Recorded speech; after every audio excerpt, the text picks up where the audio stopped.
കഴിഞ്ഞ ദിവസമാണ് ഏലപ്പാറ പഞ്ചായത്ത് വക പൊതുകിണറിൽ പെയിന്റ് കലർന്നത്. ഇതുമായി ബന്ധപ്പെട്ട് പഞ്ചായത്ത് നടത്തിയ അന്വേഷണത്തിനൊടുവിൽ തൊട്ടു സമീപത്തെ കെട്ടിടത്തിലെ ഭൂമിക്കടിയിലെ മാലിന്യ ടാങ്കിൽ നിന്നും പെയിന്റ് കലർന്ന വെള്ളം ഈ കിണറ്റിലേക്ക് ഒലിച്ചിറങ്ങിയതാണ് കണ്ടെത്തി. തുടർന്ന് ഈ കിണറ്റിലെ ജലം ഉപയോഗിക്കുന്നത് പഞ്ചായത്ത് പൂർണ്ണമായും നിർത്തി. ഈ കിണറ്റിലെ ജലമായിരുന്നു ഏലപ്പാറ പ്രാഥമിക ആരോഗ്യ കേന്ദ്രം അധികൃതർ ഉപയോഗിച്ചു പോന്നത്. ഇതിന് ബദൽ സംവിധാനം ഒരുക്കാനുള്ള നടപടി ഏലപ്പാറ ഗ്രാമപഞ്ചായത്ത് തുടങ്ങിക്കഴിഞ്ഞു. വാട്ടർ അതോറിറ്റിയുടെ കുടിവെള്ള കണക്ഷൻ ആശുപത്രിക്കായി എടുത്തു നൽകാനാണ് പഞ്ചായത്ത് ഭരണസമിതി തീരുമാനിച്ചിരിക്കുന്നത്. ഇതിനുശേഷം ഈ കിണർ പഞ്ചായത്ത് അസിസ്റ്റന്റ് എഞ്ചിനീയറുടെ നേതൃത്വത്തിൽ ഉപയോഗിക്കാൻ സാധിക്കുമോ എന്ന് പരിശോധിക്കും. ഇതിന് സാധ്യമല്ലാത്ത സാഹചര്യമുണ്ടായാൽ ഈ കിണർ പൂർണ്ണമായും ഉപയോഗശൂന്യമാക്കാനും പഞ്ചായത്ത് ലക്ഷ്യമിടുന്നുണ്ട്.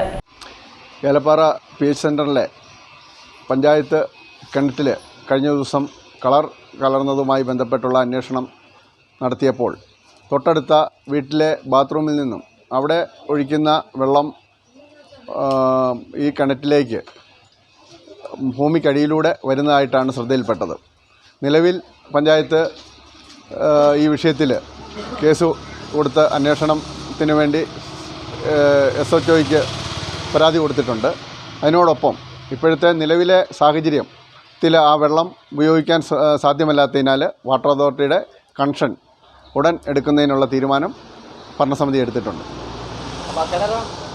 കിണറിൻ്റെ അവസ്ഥ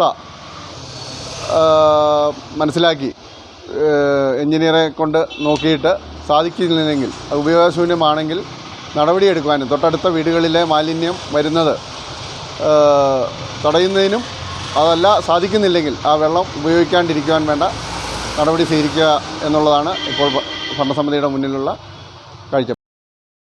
കൽക്കെട്ട് കൊണ്ട് നിർമ്മിച്ച കിണറാകിയാൽ സമാന രീതിയിൽ മാലിന്യം ഒഴുകിയെത്താനുള്ള സാഹചര്യം മുന്നിൽ കണ്ടുകൊണ്ടാണ് പഞ്ചായത്ത് ഭരണസമിതിയുടെ ഇത്തരത്തിലുള്ള തീരുമാനം. ഇതിനു പകരം പുതിയ കുടിവെള്ള സ്രോതസ് കണ്ടെത്താനുള്ള ശ്രമവും പഞ്ചായത്ത് നടത്തുന്നുണ്ട്. News bureau, Elappara.